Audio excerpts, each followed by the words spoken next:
Tinanggal bilang parish priest ang isang pari sa Cadiz City sa Negros Occidental matapos ireklamo ng pangmumulestya sa isang batang 4 na taong gulang. Mahigit 100 atleta naman sa Ilocos Norte ang binakunahan kontra tigdas bago sumabak sa palaro. Yan at iba pang balita mula sa probinsya sa report ni Darlene Kai.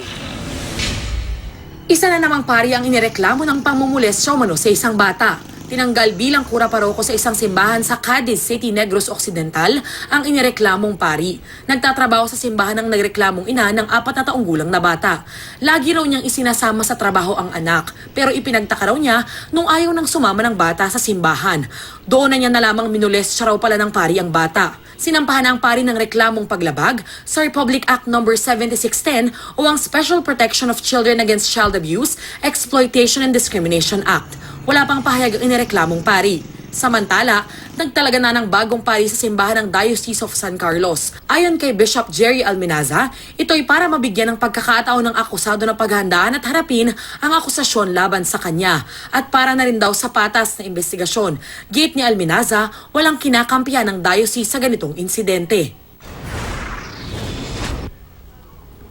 Ganito ang tanawin ngayon sa tuktok ng Mount Apo sa Kidapawan City. Nagyelo na ang mga talahiban sa tuktok ng bundok dahil sa tindi ng nararanasang lamig doon. Doble-doble pa ang jacket ng mga umaakyat sa bundok para pansalag sa malamig na panahon. Ang Mount Apo ang pinakamataas sa bundok sa bansa. Bago naman sumabak sa laro, binakunahan muna kontra tigdas ang mahigit 100 atleta sa Bacara, Ilocos Norte. Ayon sa Department of Education, voluntaryo at may permiso mula sa kanilang mga magulang ang mga binakunahan.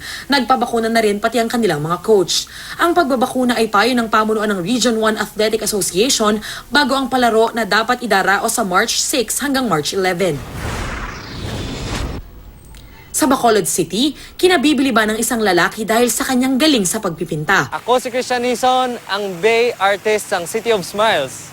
Tampok sa kanyang mga obra maestra ang classic at modern paintings. It's more of an experience on a daily basis and you can just easily deal with some certain situations and of course being positive lang.